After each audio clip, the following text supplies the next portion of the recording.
If being visible online still feels uncomfortable, even though you know you need to show up more, this is probably why. A lot of entrepreneurs want to grow their brand. They want more visibility, more confidence, more connection, more opportunities. But when it's time to really show up, they pull back. They overthink. They hesitate. They avoid posting or going live consistently.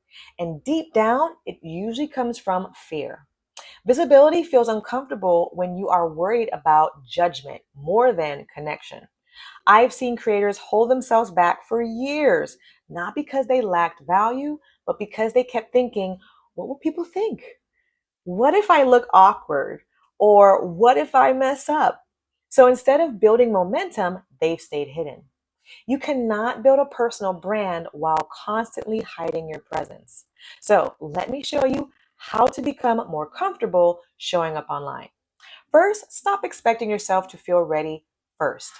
Most people never fully feel ready. Confidence usually comes from repeated action, not from waiting. The second thing is to focus on helping people, not protecting yourself. When your focus shifts toward helping someone, visibility starts feeling less scary because the attention is no longer just about you.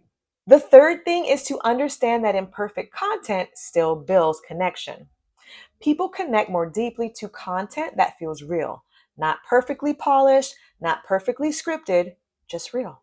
The fourth thing is that live content helps build visibility and confidence faster.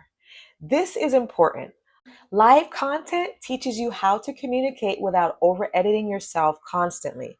That builds stronger confidence over time. And the fifth thing is the more that you show up, the more normal it becomes. Visibility feels uncomfortable at first because it's unfamiliar, but repetition changes that. The more that you show up, the more natural that it's going to start to feel. So, if you are still uncomfortable being visible online, here's what's really happening. Fear and overthinking are interrupting your momentum. But the good news is you do not need to become fearless to grow your brand. You just need to keep showing up anyway.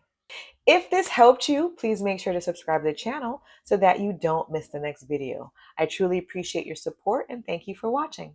All right, friend, I'll see you in the next one. Thanks for watching. If you are struggling with your brand impact, then watch the next video.